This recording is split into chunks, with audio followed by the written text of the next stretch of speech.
Hello, this is Mike Van Boekel, and this is my second of 2 election videos that I'm putting together. On this video, I want to talk about 2 main points. Our upcoming October 1st agreement that will expire, considering the two rotating shift layoffs, and also upcoming bargaining. The first one is the upcoming October 1st deadline.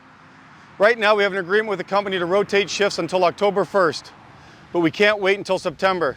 In a perfect world, if we go 2 shifts, then we have nothing to worry about and everybody's working. But we need to make plans for the worst case that could happen or the worst case scenario. So right now we've had meetings with the company and I continue to meet with them along with our bargaining committee. Some of the ideas that we have been talking about include full-time work. We're going to ask everybody to take an option, and one of the options will be full-time work. Some of the other options will be the stamping department. We could get the presses going again, even if it's just a blanking line. But we still have a lot of extra area in the stamping shop, but we could start doing other tasks such as shrink wrapping or plastic mold injecting. Some other ideas could be, if we could just get enough orders just for a shift and a quarter, we could possibly put 100 people on a full flex crew on the afternoon shift and keep 100 more people employed that way.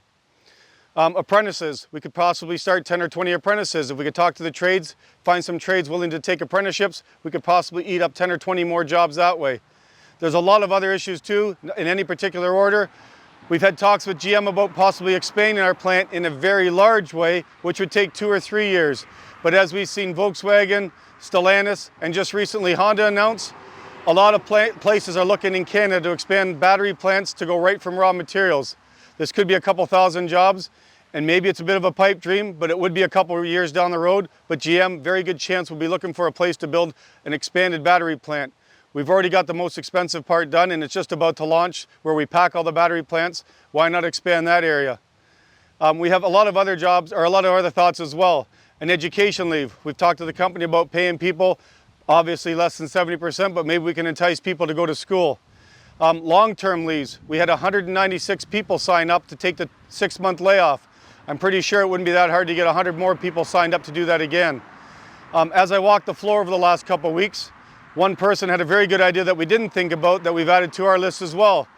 If you're just happy to rotate, there's a lot of senior people there that have talked to me that have said they're actually pretty happy just rotating.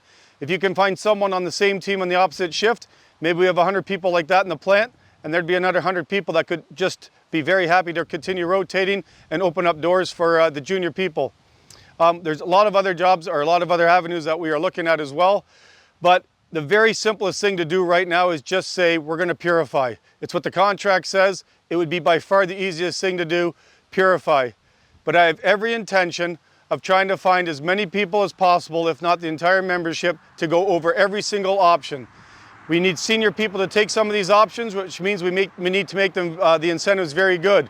One of our other incentives would be to retire. We could put money towards people, anybody with 30 in years, 60 and 10, or age 65, and entice them to retire.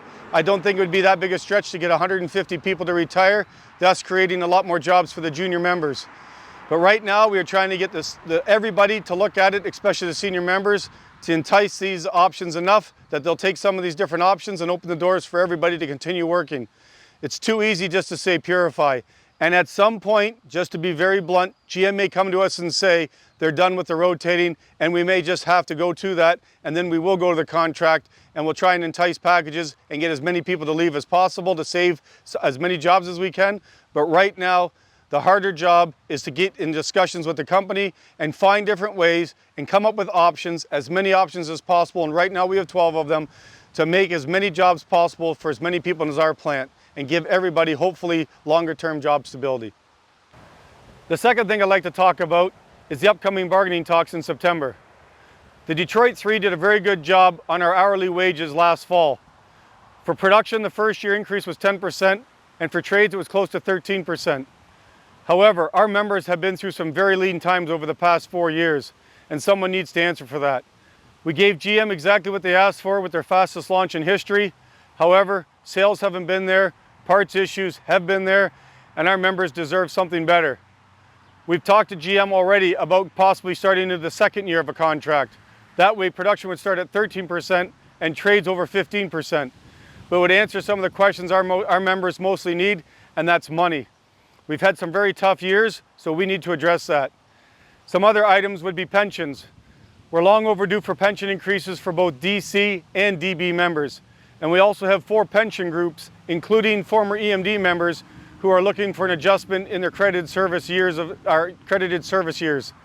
Time off is always a big one, and the Detroit 3 added 2 more long weekends every year. Family Day every February, and Truth and Reconciliation Day in every September. And finally, the sub-plan. The Big 3 negotiated a new sub-plan last fall that does a lot of good things for their members. It works out to well over $1,000 more every month. This goal is always going to be full-time work.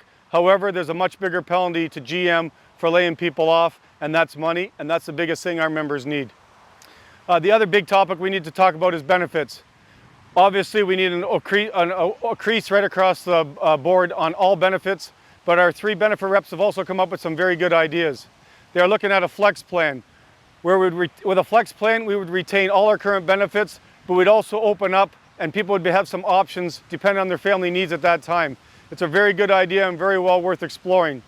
Also, with benefits, looking back at some of the issues that have faced our members over the past 4 years that we need addressed right now, such as EI clawback, in-house daycare, that's certainly going to be talked about, and also the vacation and the requirement to get 1,000 hours, which is pretty tough when we're already rotating every 2 weeks. So we're going to ask the company to go back even for the upcoming vacation year and give our members more paid time off. All in all, there's a lot going on with bargaining coming up. We've already started, but our committee is strong and we look forward to working on your behalf. It has been an honor and a privilege to be your plant chair for the past 18 years. I look forward to leading our Master Bargaining Committee into the upcoming bargaining talks this September, and also along with all the talks that are going to take place about the October 1st deadline. This job requires some big decisions, but together we will make them. On June 5th and 6th, I'm asking for your support to re-elect Mike Van Boekel for the plant chairperson in the upcoming elections.